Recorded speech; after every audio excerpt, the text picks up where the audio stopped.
안녕하세요, 천지아시안 aka 야레게메이입니다. 오늘은 풍납토성의 산책로를 걸으며 이런저런 이야기를 들려드리는 그런 아주 유익한 시간을 마련하였습니다. 저는 10대의 대부분 학창시절을 풍납동에서 지내왔습니다. 집 앞엔 풍납토성과 영파 여중고교가 있었습니다. 풍납동엔 백제의 도읍지 위례성의 왕성이라고 알려진 풍납토성이라는 엄청난 유적이 있습니다.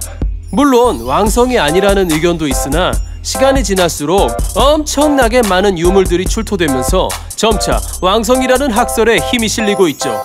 하지만 결정적인 직접적 증거가 나오지 않고 있다고 하더라고요. 그러나 비주얼적으로 보시다시피 그냥 마치 평범한 언덕처럼 되어 있어서 동네 주민들은 이곳이 어떤 가치를 지니는지 잘 모르고 지내곤 합니다. 저는 어린 시절 한국을 빛낸 100명의 위인들이란 노래를 즐겨 부르며 만화 한국사 등을 열심히 읽었고 특히 삼국시대의 광팬이어서 각종 왕들의 이름을 알았음에도 불구하고 중학교 때 풍납토성이 백제의 왕성이었을지도 모른다는 설명을 선생님께서 너무 무심하게 설명해 주셔서 그 비현실적인 느낌에 실소가 터져 나와 버렸습니다. 그때만 해도 많은 발굴과 고고학적인 연구가 진행되지 않아서이기 때문이죠. 이런 정보들을 업데이트하기 위해서 성인들도 다시 모두 학교에 보내거나 사이버 강의를 듣게 해서 최신 정보를 업데이트해야 하는 게 아닐까라는 생각이 드네요. 그땐 아직 명왕성이 태양계를 떠나기 전이었어요. 태양계를 얘기하자니 토성이 생각나네요. 토성을 보니 토성이 생각나네요. 토성은 영어로 세턴이었죠. 당시에 세가 세턴이란 게임기가 인기였었어요. 세뱃돈을 열심히 모아 구입하려 했는데 아버지께서 못사게 해서 천추의 한으로 남았습니다. 지금도 가끔 그 얘기를 하곤 합니다. 하지만 아버지께선 아무런 기억이 없으시더라고요. 지금은 산책로를 만들어서 아주 이쁘게 길을 정비해서 마치 공원처럼 활용되고 있고 열심히 보존하려는 국가 차원의 노력이 있지만 제가 어릴 땐 그냥 방치되어 있는 허허벌판과 언덕이었어요. 항상 풍납토성 위를 걸어다니며 친구 집에 가거나 학원에 가곤 했습니다.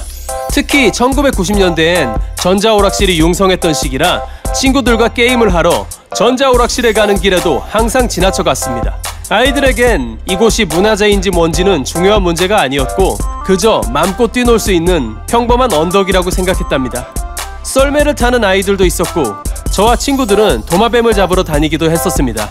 문화재라고 하기엔 그냥 흙으로 빚어놓은 듯한 단순한 형태의 모양이라 마을 주민들도 대수롭지 않게 보곤 했죠. 하지만 그렇게 단순해 보이는 이 풍납토성이 실은 판축기법이라는 당시로는 획기적인 건축기법으로 세워졌음이 밝혀졌습니다.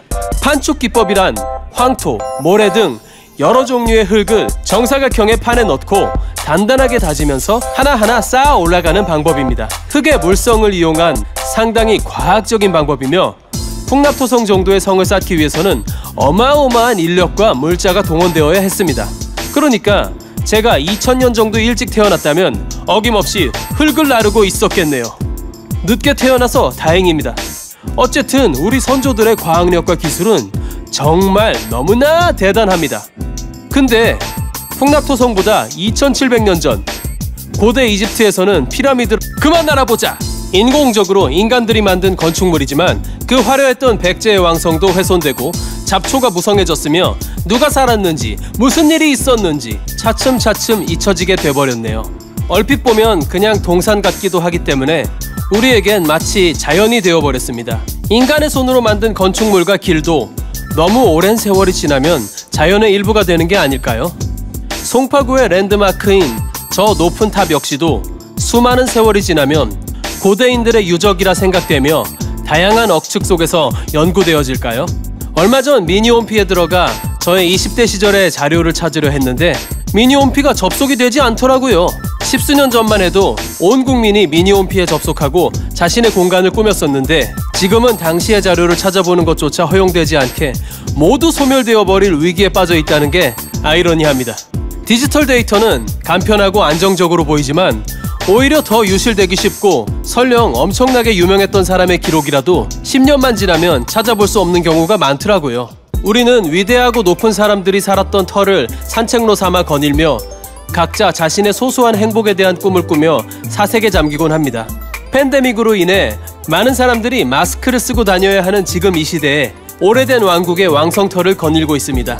유튜브 플랫폼이 언제까지 힘을 지니고 있을지 이 자료를 언제까지 보존해줄지 모르겠지만 전할 이야기가 있습니다. 미래에서 만나요.